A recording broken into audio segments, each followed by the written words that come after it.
पाटील, विधिमंडळातील सहकारी दिलीपराव मोहिते पाटील, अतुल बेनके, रुपाली चाकणकर, पोपटराव गावडे, सुरेश घुले, दिलीप काळभोर, संजय काळे, राजाराम कांचन, गणपतराव फुलोडे, प्रदीप गारटकर, अरुण गिरे, दादा पाटील पराटे, देवेंद्र शेठ शहा, किरणताई वळसे पाटील, कल्पनाताई आढळराव पाटील, बाळासाहेब बेंडे, विष्णू हिंगे, राजेंद्र गावडे, रवींद्र करंजकिले, पांडुरंग पवार, प्रमोद पराड, विवेक वळसे पाटील, मानसिंग पाचुनकर, त्याच्यामध्ये राजेंद्र कोरेकर, सुषमाताई शिंदे, विशेषतः शिरूर लोकसभा मतदारसंघातील उपस्थित असणारे सर्व सन्माननीय आमचे उमेदवार, सर्व कार्यकर्ते, सर्व पदाधिकारी, सर्व आमचे आंबेगाव परिसरातील जमलेले सगळे सहकारी, पत्रकार मित्र, बंधू भगिनींनो, माझ्या तरुण मित्रांनो, सुरुवातीलाच आपल्या सगळ्यांच्या साक्षीनं राष्ट्रवादी काँग्रेस पक्षामध्ये प्रवेश केलेले शिवाजीराव आढळराव पाटील, अरुण गिरे, सुनील बाणकेले, संतोष डोके, रवींद्र करंजकिले, लक्ष्मण काचोळे, अंजली थोरात, कल्पनाताई आढळराव पाटील, पूजा कड, चांदेरे आणि असंख्य कार्यकर्ते, मी आता सगळ्यांची नावं घेत नाही, ह्या सर्वांनी जो राष्ट्रवादी काँग्रेस पक्षामध्ये प्रवेश केलेला आहे त्याबद्दल मी त्यांचं मनापासून स्वागत करतो आणि त्यांना एक चांगला निर्णय त्यांनी घेतला. कुठल्याही परिस्थितीमध्ये दिलीपरावांनी सांगितलं त्या प्रकारे मान सन्मान सगळ्यांचा राष्ट्रवादी काँग्रेस पक्षामध्ये त्या ठिकाणी ठेवला जाईल. जुना नवा असा वाद आमच्यामध्ये आम्ही होऊन देणार नाही आणि एक जीवाने एक दिलानी माझ्या पुणे जिल्ह्याच्या सर्वांगीण विकासाच्या करता, माझ्या शिरूर लोकसभा मतदारसंघाकरता सगळेजण मिळून ह्या महायुतीच्या सरकारच्या माध्यमातून कामं करतील ह्याबद्दलचा विश्वास मी सुरुवातीलाच आपल्या सगळ्यांच्या साक्षीनं व्यक्त करतो. तसं बघितलं तर आजची ह्या परिसरामध्ये होणारी सभा ही शिरूर लोकसभेसाठी अमोल नाही तर अनमोल आहे असं म्हणायला काही हरकत नाही. माझ्या आधी अनेकांनी पूर्वीचा इतिहास सांगितला, प्रत्येकाने आपलं मन मोकळं केलं, प्रत्येकाने आपल्या मनामध्ये जी खंत आहे ती बोलून दाखवली आणि याच्याकरता काही दिवस मला लागले. मी सगळ्यांना वेगवेगळं भेटत होतो, वेगवेगळी चर्चा करत होतो.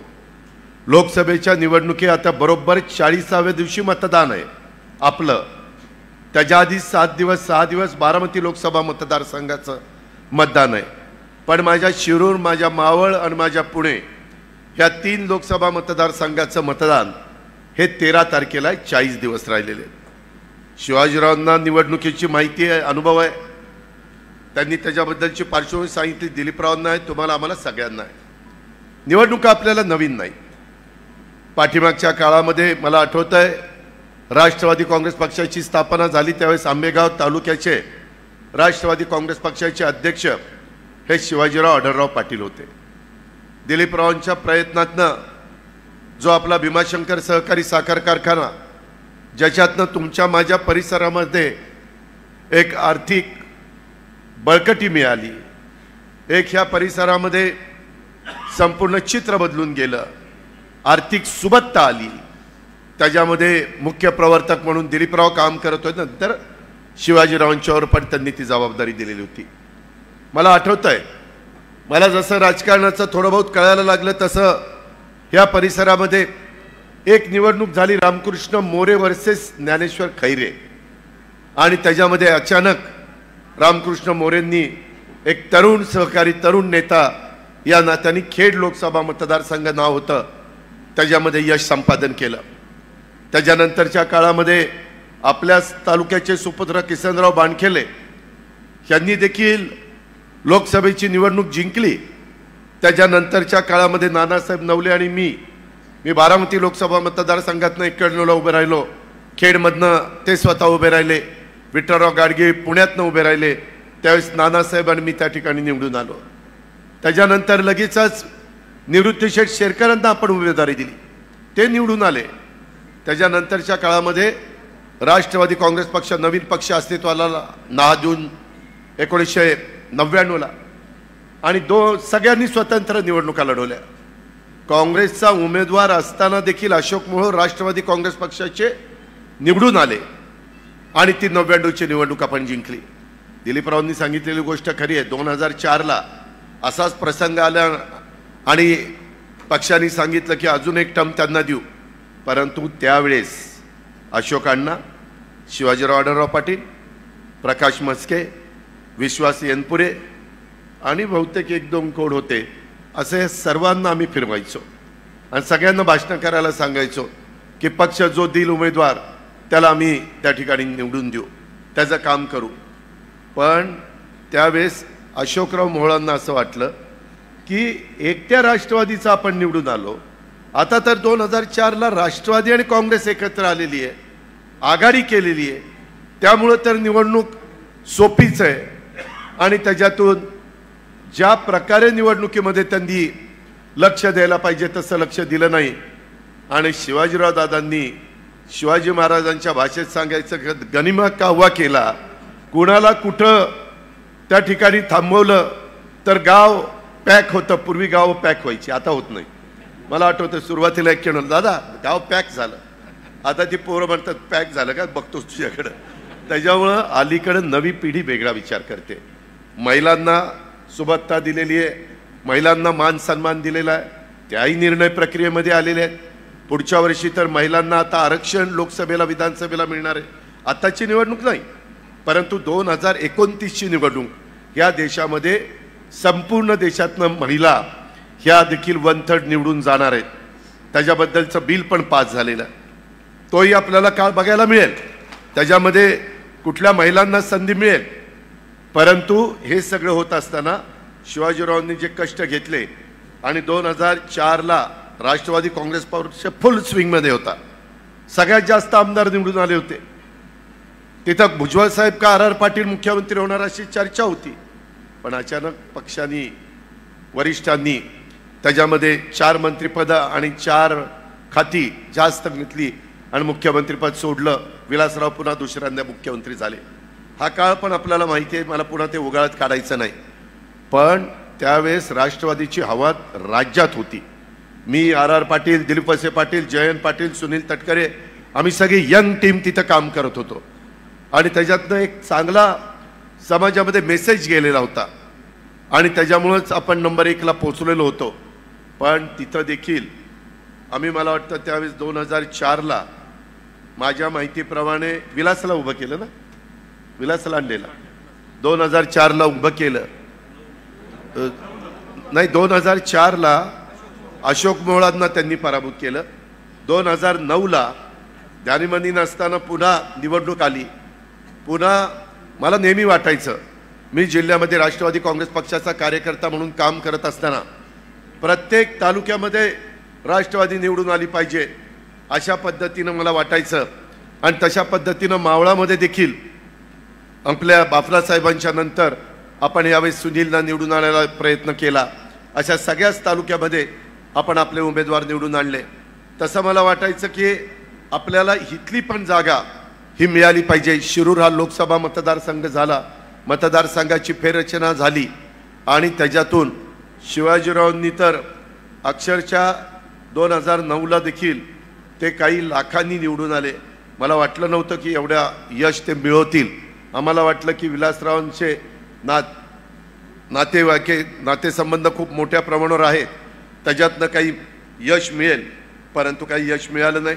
पुन्हा 2014 तेव्हा तर मोदी लाट आली, त्याच्यातनं तर शिवाजीरावांनी 3 लाखाचाच टप्पा गाठला. त्याच्यानंतर 2019 मी विचार केला की बाबा काही केलं, 2004, 2009, 2014 ही बाबा काही आपल्याला यश मिळवून देत नाही. मग काय करायचं विचार केला. माझी डॉक्टर अमोल कोल्ह्यांची ओळख होती आणि मी त्यांना बोलून घेतलं. ते होते शिवसेनेत. माझ्या मुंबईच्या घरी प्रेमकोट म्हणून आपल्या मंत्रालयाच्या मागं माझा फ्लॅट आहे, तिथं बोलून घेतलं. ते म्हणले दादा, आणि तिथं सारखे उद्धव ठाकरे साहेब वगैरेंचे फोन यायला लागले. मी त्यांचा फोन घेतला काढून आणि म्हणलं आता फोन तुम्ही कोणाचा घेऊच नका. मी माझ्याकडे घेतला. त्यांना म्हणलं आता तुम्हाला राष्ट्रवादीमध्ये यायचं. ते म्हणलं नाही दादा, माझा हा पिंड नाही, मी एक कलाकार आहे, मी आज मालिकेमध्ये काम करतोय, माझं एकंदरीत राजकारणाशी दुगादुगा पण संबंध नाही. म्हणलं नाही, कारण मी विचार केला की बाबा ह्या बाबाला जर आपल्याला राष्ट्रवादीला यश मिळवून द्यायचं म्हटलं तर मागं कुणी कुणी काय काय केलं त्यावेळेस माझ्या लक्षात आलं, राजकीय लोक एखादा उमेदवार पराभूतच होत नाही म्हटलं की अभिनेत्याला काढतात. कधी अमिताभ बच्चनला काढलं, कधी हेमा मालिनीला काढलं, कधी धर्मेंद्रला काढलं, कधी गोविंदाला काढलं, म्हणजे निवडणुकीला काढलं, नाहीतरी कुठलं काढलं. कधी अशा त्यांना वेगवेगळ्या पद्धतीनं राजेश खन्नाला उमेदवारी दिल्लीमध्ये दिलेली होती. जिथं उमेदवार पराभूत होत नाही तिथं त्या ग्लॅमरचा फायदा घ्यायचा, सेलिब्रिटीचा फायदा घ्यायचा आणि त्याच्यातून नेमकं त्या काळामध्ये ती मालिका जोरात चालली होती आणि ती मालिका बंद पण केली नाही निवडणूक आयोगाने.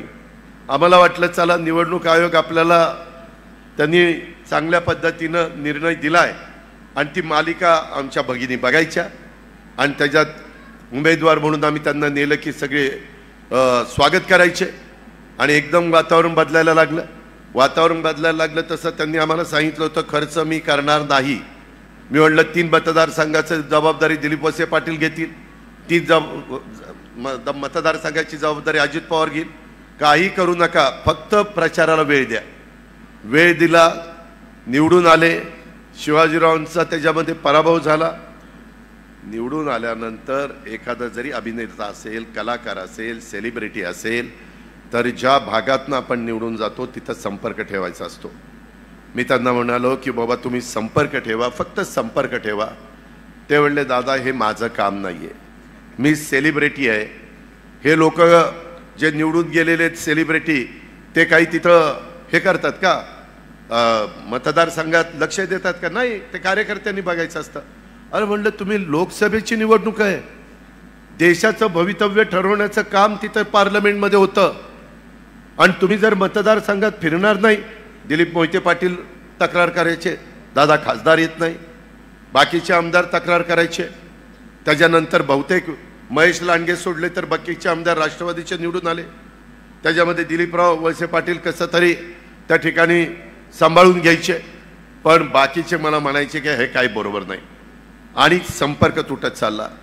आणि एक दिवस माझ्याकडे आले म्हणले हे संपलं, कोरोना संपला आणि मला म्हणले दादा मला राजीनामा द्यायचा. अरे म्हणलं कशाला, लोकांनी 5 वर्ष निवडून दिलं, राजीनामा कुठं द्यायला निघाला? नाही म्हणले आपल्याला जमतच नाही, माझ्या मालिका असतात, माझे चित्रपट असतात, मला प्रॅक्टिस करावी लागते, त्याच्यामध्ये मला वेळ द्यावा लागतो, मालिकेचं शूटिंग रात्री उशिरापर्यंत चालतं. ही गोष्ट खरी आहे. मगाशी कोणीतरी सांगितलं ते फोनवर पण त्यांचा कॉन्टॅक्ट व्हायचा नाही कारण ते त्यांच्या त्या कामाला जास्तीचं महत्त्व द्यायचे. मित्रांनो, ज्यावेळेस आपण समाजाचं हित डोळ्यासमोर ठेवून राजकीय क्षेत्रात आणि सामाजिक क्षेत्रामध्ये काम करण्याचा निर्णय घेतो त्यावेळेस काही गोष्टी आपल्याला बाजूला ठेवाव्या लागतात. जे शिवाजीरावांनी स्वतः खासदार झाल्यानंतर त्यांचाही बिझनेस होता, ते पण डिफेन्स मिनिस्टरीला लागणारे जे काही स्पेअर पार्ट्स आहेत ते त्या ठिकाणी तयार करायचे. पण त्यांनी जनतेचा जे प्रश्न आहेत त्याला अग्रक्रम दिला आणि त्याची ती पुस्तिका मी आत्ताच तुमच्या सगळ्यांच्या समोर प्रकाशन केलं. मी फार बारकाईने ते पाहत होतो. नेहमी मला अनेक वर्ष तुम्ही जिल्ह्यानी पालकमंत्री पद दिलं, त्याच्यामध्ये देखील चर्चा करत असताना आमचे कधी मतभेद व्हायचे नाही. काही मतभेद झाले त्याच्याबद्दल खुलेपणाने त्यांनी आणि दिलीप मोहिते पाटलांनी त्याचा खुलासा आपल्या सगळ्यांच्या समोर केलेला आहे. मी एकदा निवडून आल्यानंतर ती व्यक्ती जसं आमदार 5 लाखाचं प्रतिनिधित्व करतो तसं खासदार जवळपास 25 लाख लोकांचं प्रतिनिधित्व करतो. आज तुम्हाला माहिती आहे या शिरूर आणि भोसरी या 2 मतदारसंघामध्ये 11 लाख मतदार आहे. सॉरी, हडपसर आणि भोसरी 11 लाख आणि तुमचे जुन्नरखेड आंबेगाव ह्याचं मतदान आहे 9.5 लाख किंवा 10 लाख धरा आणि त्यात 2चं 11 लाख मतदान आहे. आपल्याला दिलीप वळसे पाटील साहेब, शिवाजीराव आढळराव, आपण महायुतीचे उमेदवार म्हणून त्या ठिकाणी चाललेलो आहे. बऱ्याचदा मी मागे बघायचो, लोकांना देशामध्ये तिसऱ्यांदा बहुसंख्य देशातल्या जनतेला पंतप्रधान तिसऱ्यांदा नरेंद्र मोदी साहेबांना करायचं आहे.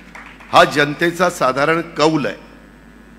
जर आपण त्याच्यामध्ये सर्वे केला तर तेच पाहायला मिळतं. कारण गेले 10 वर्ष अतिशय हिमतीनं तुमच्या माझ्या देशाची शान आणि मान वाढवण्याचं काम जागतिक पातळीवर झालेलं आहे. कधी तुमच्या माझ्या देशाला जगाच्या वेगवेगळ्या भागामध्ये एवढं वेलकम केलं जायचं नाही, एवढं महत्त्व दिलं जायचं नाही. दिलं जायचं पण आत्ताच्या तुलनेमध्ये एवढं नाही. आणि ते होत असताना त्यांनी ज्या प्रकारे प्रकल्प हातामध्ये घेतले, मग गेल्या 10 वर्षामध्ये ज्या प्रकारचे नॅशनल हायवे झाले, प्रचंड मोठ्या प्रमाणावर पोर्ट बंदरं, त्याचा विकास चाललेला आहे. प्रचंड मोठ्या प्रमाणावर विमानतळं, त्याचा कायापालट होतोय. परवा पंतप्रधानांनी आपलं पुण्याचं टर्मिनलचं उद्घाटन केलं. आपल्या ऑनलाईनवर जवळपास 1 लाख कोटीची वेगवेगळी विमानतळाची उद्घाटनं झाली. आपल्या इथं 500 कोटीचं टर्मिनल केलंय. 90 लाख लोकांना वर्षभरात टेक ऑफ आणि लँडिंग करता येणारे एवढं आवक जावक त्या टर्मिनलची तिथं केली गेलेली आहे, व्यवस्था केलेली गेलेली आहे. हे कधी मागं घडलं का? नाही घडलं. शेवटी आम्ही देखील, मी अर्थमंत्री म्हणून काम करतोय, माझं 8वं वर्ष आहे. त्याच्यामध्ये कोस्टल रोड, मुंबईतले कोस्टल रोड, जिथं आम्हाला 30, 35, 40 मिनटं लागायची, आम्ही 5 मिनिटात वरळीवरून मरीन ड्राईव्हला त्या ठिकाणी निघतोय. अटल सेतू, तुम्ही बरेच जण मुंबईला येताना अटल सेतूवरून गेला सर. मी काल मुंबईवरून निघालो, 6:30ला मुंबईतनं निघालो. काल सुट्टी होती. जिजाईला माझ्या घरी पुण्यामध्ये 8:30ला पोहोचलेलो होतो. बरं, स्पीड तोच, 100च्या पुढे जाता येत नाही, गेलं की दंड पडतो. त्याच्यामुळे हे सगळे नियमाचं पालन करत आपण वेळेची बचत करतोय. मेट्रोची कामं मोठ्या प्रमाणावर चाललेली आहे. तुमच्या माझ्या पुण्यामध्ये वाहतुकीची कोंडी होती. माझं चाकण असेल, माझं वाघोली असेल, माझा पुण्याचा परिसर असेल, पिंपरी चिंचवडचा परिसर असेल, माझा नगर रोड असेल, नाशिक रोड असेल किंवा तिकडे सोलापूर रोड असेल, ह्या सगळ्याच्या बद्दल अनेक करोडो रुपयाची कामं, रिंग रोडची कामं हातामध्ये घेतलेली आहेत. त्याच्या संदर्भामध्ये वंदे भारत ट्रेनची कामं हातामध्ये घेतलेली आहेत. काही वंदे भारत ट्रेन सुरू झाल्या, इतकं लोकांचा सुखकर प्रवास होतो की बोलायचंच काम नाही. माझं अनेक वर्ष बारामती, फलटण, आमचं शेवटचं स्टेशन बारामती. आम्हाला नेहमी वाटायचं बारामतीपासून पुढं फलटण आणि खाली साऊथला आपल्याला जाता आलं पाहिजे. काम होत नव्हतं. शेवटी आम्ही हा निर्णय ज्यावेळेस घेतला आणि त्याच्यानंतर मी मोदी साहेबांना भेटलो, त्यांना म्हटलं, साहेब हे आमचं 10-15 वर्ष पडलंय काम, आम्हाला तिथं पुढं जाताच येत नाही. त्यांनी सांगितलं, अजित पुढं माझं ऑनलाईन मी वेगवेगळ्या रेल्वे स्टेशनची रेल्वे मार्गाची भूमिपूजन उद्घाटन करणार आहे. त्याच्यात बारामती फलटण आलं आणि ते काम झालं. मित्रांनो, बहुजन समाजाच्या भल्याकरता, माझ्या आदिवासी समाजाच्या कल्याणाकरता, माझ्या मागासवर्गीय समाजाला इतरांच्या बरोबरीनं आणण्याच्या करता जर विकास करायचा असेल तर केंद्र आणि राज्य सरकार एका विचाराचा असेल तर करोडो रुपयाचा पैसा हा आपल्याला खेचून आणता येतो. आज दिलीप मोहितेंना विचारा, अतुल बेनकेला विचारा, दिलीप वळसे पाटलांना विचारा, किती पैसा जुलैमध्ये आम्ही सरकारमध्ये गेलो, जुलैपासून आत्तापर्यंत किती कोटी रुपयाचा निधी हा विकास कामाच्या करता दिला गेलेला आहे. अजूनही एक बजेट उद्याचं 10 जूनचं आमच्या हातामध्ये, ज्याचा उल्लेख मगाशी केला दिलीप वळसे पाटलांनी. मी, अतुल बेनके, दिलीप वळसे पाटील, देवेंद्रजी, माझ्या ज्यावेळेस लक्षात आलं किंवा इथं पाण्याच्या बाबतीमध्ये जुन्नर आंबेगावहून माझ्या खेडवर थोडंसं काहीतरी अडचण निर्माण होते, त्यावेळेस ती पण अडचण दूर करण्याचं काम आम्ही सरकारमध्ये होतो म्हणून करू शकलो. आज आपल्या केटीवेअरला पाणी सोडण्याच्या करता जे धरणामध्ये आरक्षण ठेवायचं असतं ते मित्रांनो ठेवलं गेलं नाही. ते आरक्षण तिन्ही तालुक्याच्या करता आपण ठेवतोय. हे मगाशी म्हणाले ना दिलीप मोहिते पाटील की चास कमान, 72च्या दुष्काळामध्ये चास कमान कालवा झालाय. पोपटराव गावडेंना विचारा, त्याच्यामध्ये पाणी एवढं पाझरतंय, पाणीच पुढं सरकत नाही टेलला. त्याच्याकरता लाईनिंग करण्याचा निर्णय घेतलाय. कॅनॉलला लाईनिंग, असा कागद टाकला जातो आणि त्याच्यावर लाईनिंग केलं जातं. लाईनिंग केल्यावर पाण्याची प्रचंड बचत होते. दिलीप मोहिते पाटील सारखं तुम्ही म्हणता 80%, त्याच्यातनं जी बचत होईल ते सगळं पाणी मी खेड तालुक्याला दिल्याशिवाय गप्प बसणार नाही. तुम्ही काळजी करू नका. त्याच्यामध्ये कलमोडीच्या बद्दल पण त्याचा उल्लेख, मी दिलीप मोहिते, दिलीप वळसे पाटील आम्ही बसलोय. जरी आम्ही एका परिवारातले असलो आणि त्या परिवारात आज शिवाजीराव आढळराव पाटील आणि त्यांचे सगळे सहकारी आलेत. आपण सगळ्यांना आता एकत्र काम करायचं आहे आणि हे काम करत असताना माझा जुन्नर, आंबेगाव, माझा खेड, माझा शिरूर, हवेली ह्या सगळ्या परिसराचा कायापालट करायचा आहे. आणि हा कायापालट करत असताना दिवसेंदिवस माझी दिलीपरावांची 7वी टर्म आहे. 7व्या टर्मला आम्ही आमदार झालो आणि प्रत्येक टर्मला आम्ही अधिकची कामं आमच्या मतदारसंघात केली. तुम्ही काढा पहिल्यापासून 90 ते 95, 95 ते 99, 99 ते 2004, 2004 ते 9, 9 ते 14, 14 ते 19 आणि 19 ते 24. आता तरी आमची 2.5 वर्ष करोनामध्ये गेली. जगातच आलं होतं. माणसांना जगवणं कर्तव्य होतं. आम्ही आमच्या स्वतःची फिकीर केली नाही. दर शुक्रवारी पुण्यामध्ये मीटिंग व्हायची. सगळ्या आमदारांना आम्ही हजर राहायचो आणि त्याच्यामध्ये निर्णय घ्यायचो. कुठं ॲम्ब्युलन्स पाहिजे, कुठं त्या ठिकाणी ऑक्सिजनचा प्लांट टाकला पाहिजे, कुठं पॅरामेडिकल स्टाफ दिला पाहिजे, कुठं जम्बो हॉस्पिटल उभे केले पाहिजेत, कुठं बेड्स टाकले पाहिजेत, कुठं व्हेंटिलेटर्स दिले पाहिजेत, कुठं वॅक्सिन दिलं पाहिजे, कुठं डॉक्टर कमी पडत आहेत. सगळ्या गोष्टी केल्या. सरकारची बाकीची कामं थांबवली, पण माणसाचा जीव महत्त्वाचा आहे. ह्या पद्धतीनं आपण त्या काळामध्ये करोनाला परतून लावण्याचं काम केलं. ठीक आहे, जीवाभावाचे काही सहकारी तुम्हाला मला सोडून गेले. आपण जीवाचं रान केलं. रेमडेसिवीर इंजेक्शन मिळत नसताना किती ते आणण्याच्या करता आपण प्रयत्न केला, कारण आजारच नवीन होता. अशा प्रकारे आपण समाजाला आधार देण्याचं काम करतोय. आज देखील एकनाथराव शिंदे असतील, देवेंद्र फडणवीस असतील, मी असेल किंवा दिल्लीमध्ये स्वतः नरेंद्र मोदी साहेब असतील, अमित शहा साहेब असतील, हे सगळेजण आज वेगवेगळ्या पद्धतीनं सर्वसामान्य माणसाला काय देता येईल. 80 कोटी जनतेला मोफत अन्न देण्याची चेष्टा आहे. 80 कोटी जनता कशाला म्हणतात. पूर्वी 600 रुपये तुम्हाला संजय गांधी निराधारला होते, नंतर 1000 केले, आता 1,500 केले. श्रावण बाळला 1,500 केले.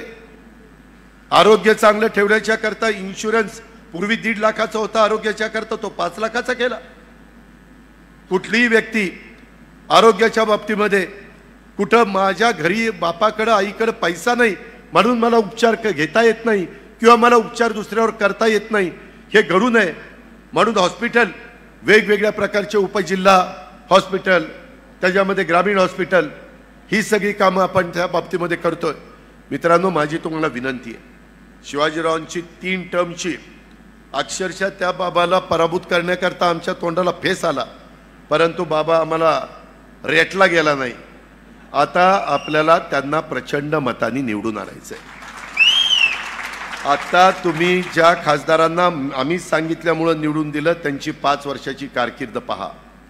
इतकं सांगायचो नका देऊ राजीनामा, नका देऊ, परत निवडणूक जर लागली तर लोक आम्हाला मारतील, म्हणतील की तुम्ही 5 वर्षाच्या करता तुमचा उमेदवार राहत नाही. काय पोरखेळ वाटला सारख्या सारख्या निवडणुकीला मतदान करायला? लोकांना नाही आवडत.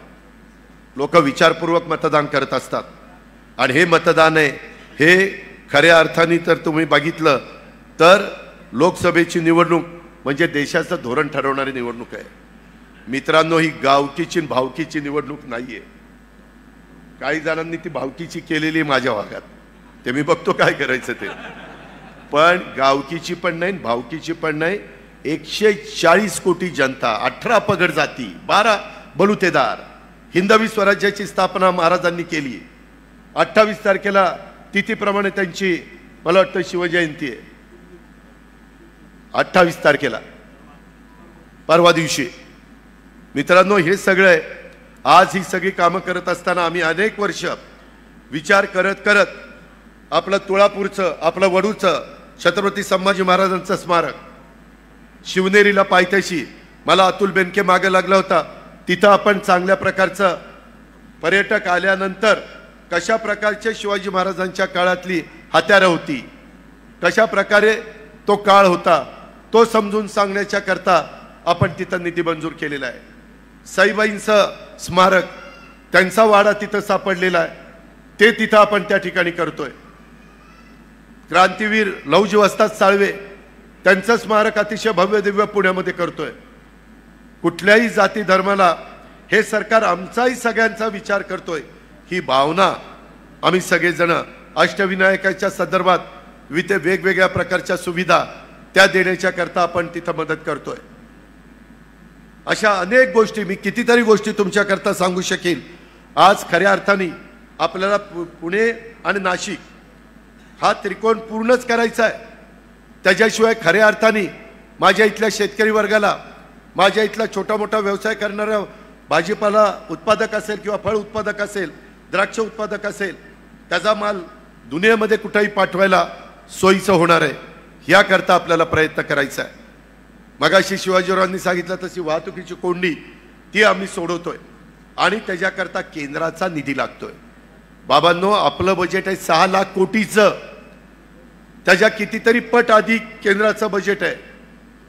केंद्र म्हणजे अख्खा समुद्रासारखा आहे आणि म्हणून आपल्याला मोदी साहेबांना सपोर्ट करण्याच्या करता खासदार निवडून पाठवायचे.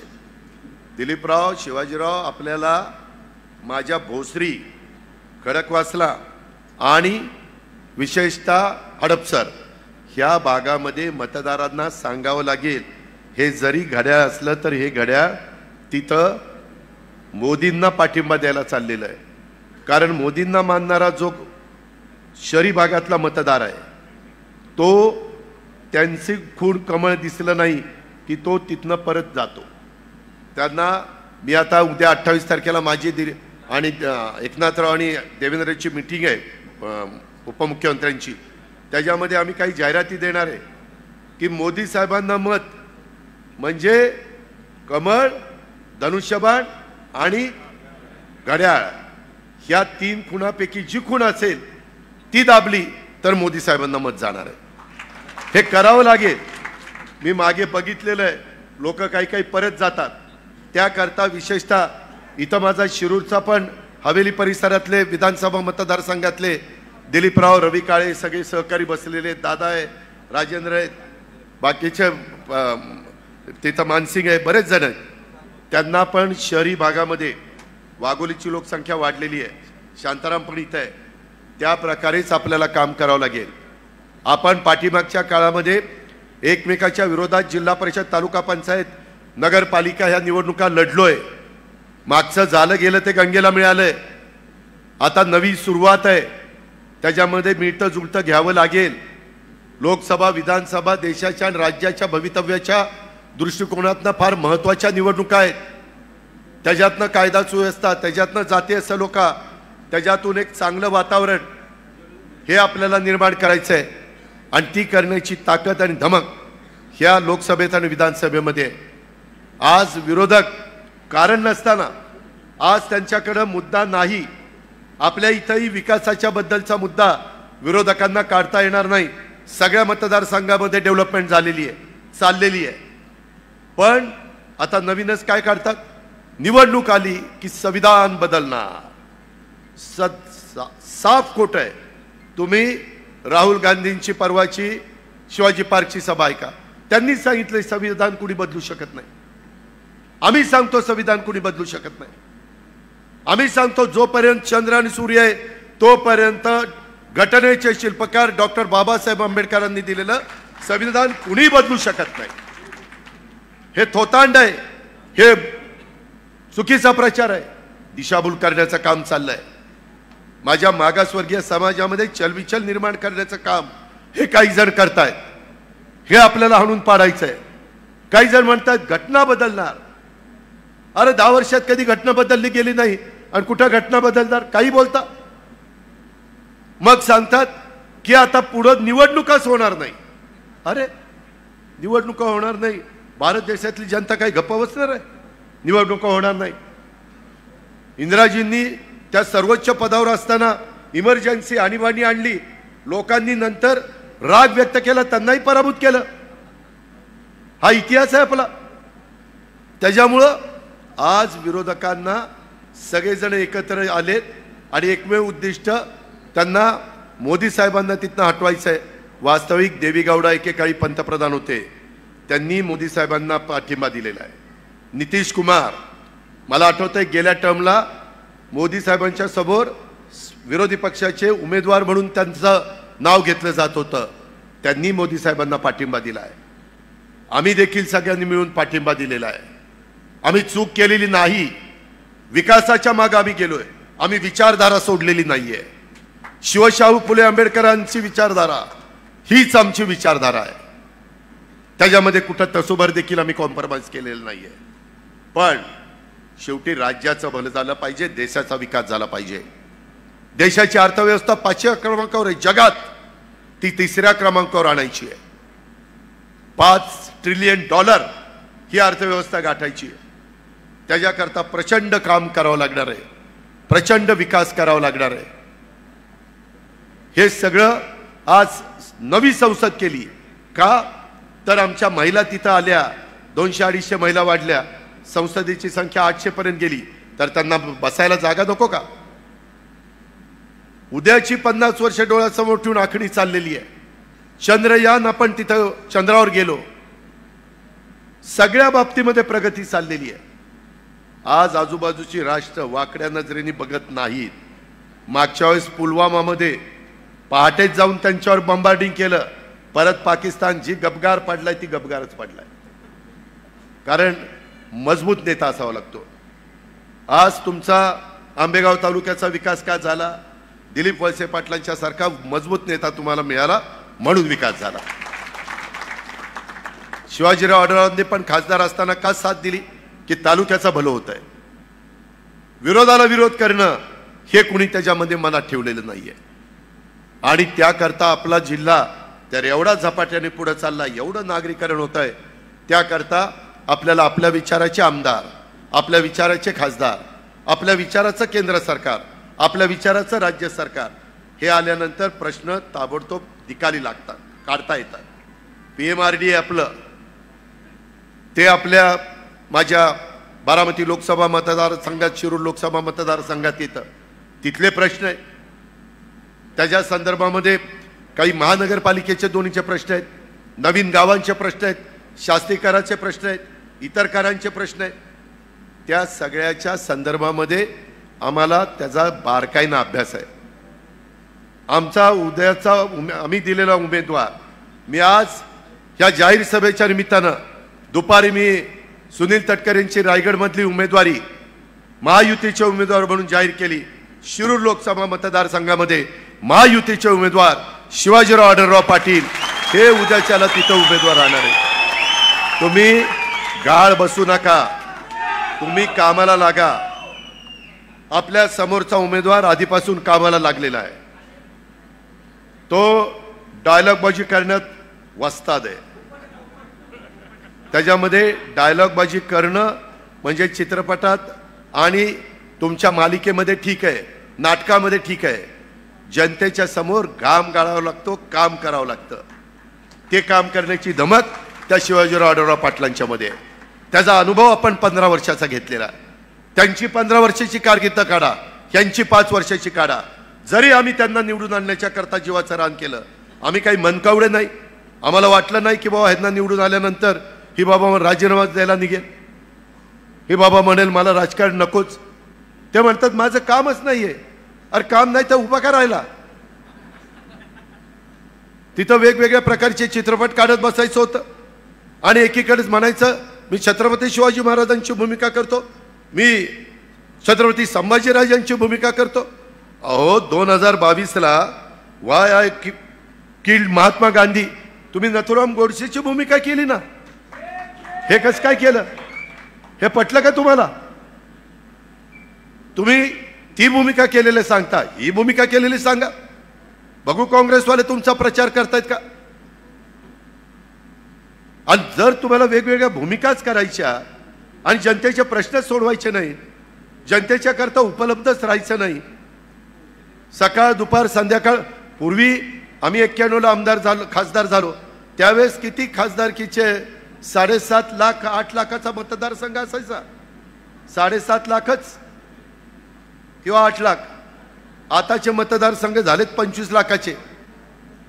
उलट लोक आता जास्त ऍक्टिव्ह झालीत. Social media, print media, electronic media, कुठं काय खटकलं की लगेच कळतंय. लोक जागृत झालेले आहेत. अशा सगळ्याच्या बाबतीमध्ये सतत तुम्हाला उपलब्ध राहणारा खासदार पाहिजे. ते खासदार उद्याचे शिवाजीराव आढळराव पाटील होऊ शकतात. या पद्धतीनं माझी तर आंबेगावकरांना विनंती आहे, जो ज्या तालुक्यातला खासदार असतो, उमेदवार असतो, त्या तालुक्यांनी कमीत कमी त्या उमेदवाराला 1 लाखाचं मताधिक्य दिलं पाहिजे. 1 लाखाचं ही पद्धत असते. आज दिलीपराव, शिवाजीराव सगळेजण एकत्र आलेले आहेत. त्यांच्या जोडीला तिथं भारतीय जनता पक्ष पण आहे, त्याच्या जोडीला आठवले साहेबांचा पक्ष आहे, रासप महादेव जानकरांचा पक्ष आहे, सचिन थोरातांचा पक्ष आहे, कवाडांचा पक्ष आहे, सदा खोतांचा पक्ष आहे. अनेकांनी एकत्र येऊन ही महायुती केलेली आहे आणि ह्या सगळ्यांचं मिळून आपल्याला उद्याच्याला प्रचार करायचा आहे. त्याच्यामुळं अजिबात गाळ बसता कामा नये. आता काही पहिल्यासारखं मगाशी दाखले काहींनी दिले तसं खासदारकीला एक आमदारकीला एक असं नाही. आता दोन्हीकडेच आपल्याला घड्याळ चालवायचं आहे. त्याच्यामुळं एकतर्फी मतदान झालं पाहिजे, मताची टक्केवारी वाढली पाहिजे, बूथ वाईज काम झालं पाहिजे. तुम्ही बाकीचं उगीच मी उठायचं आणि दुसऱ्याच गावात जायचं. अरे तुला कोण तिथं विचारते? तुझं गाव बघ ना बाबा, पहिलं गाव बघ, तुझा वॉर्ड बघ, तुझी भावकी बरोबर आहे का बघ. मला तर भावकीमुळे फार अनुभव आला. तुझी त्याच्यामध्ये हे बघावं लागतंय तर पुढचं सगळं जमतंय. हा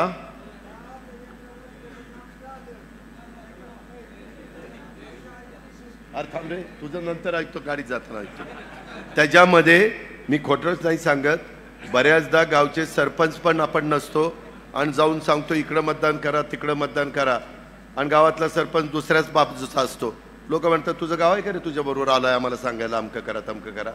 त्याच्यामुळं जे नगरपालिकेत काम करतात, जे महानगरपालिकेत काम करतात, त्यांनी त्यांचा वॉर्ड प्रभाग सांभाळावा. जे माझ्या ग्रामपंचायतीत काम करतात त्यांनी त्यांचा वॉर्ड सांभाळावा.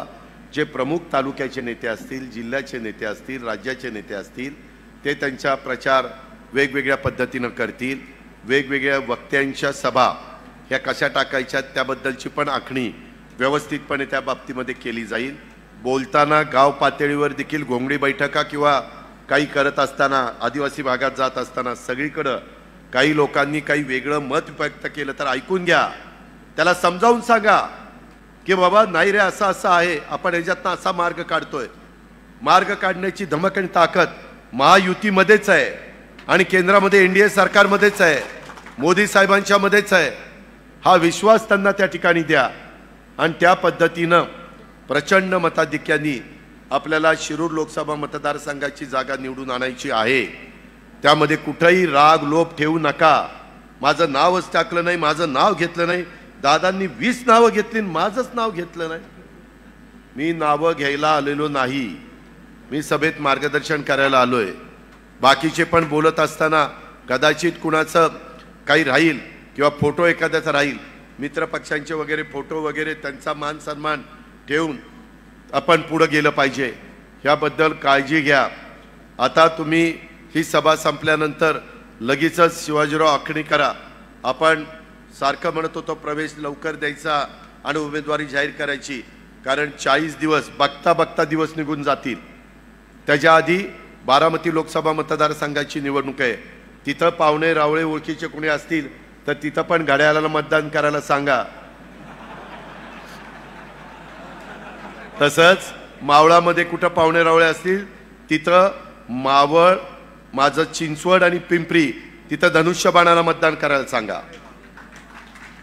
माझं वडगाव शेरी आणि हडपसर सोडून, हडपसर आणि त्यामध्ये खडकवासला सोडून बाकीचे जे काही भाग आहे त्याच्यामध्ये मग वडगाव शेरी माझं, तुमचा कोथरूड असेल, कसबा असेल, कॅन्टोन्मेंट असेल, शिवाजीनगर असेल, ह्या सगळ्या भागामध्ये त्या 6 विधानसभा मतदारसंघात शहरामध्ये कमळ, आपल्या जिल्ह्यात कमळ तिथं चालवायचं आहे. इकडं आणि बारामतीमध्ये घड्याळ चालवायचं आहे आणि त्या मावळातल्या 3 तालुक्यामध्ये धनुष्यबाण चालवायचं आहे. त्याच्यामुळं तिन्ही महायुतीचे चिन्ह आपल्या सगळ्यांच्या दृष्टीनं महत्त्वाची आहे. गल्लत करू नका, नीट लक्षात ठेवा.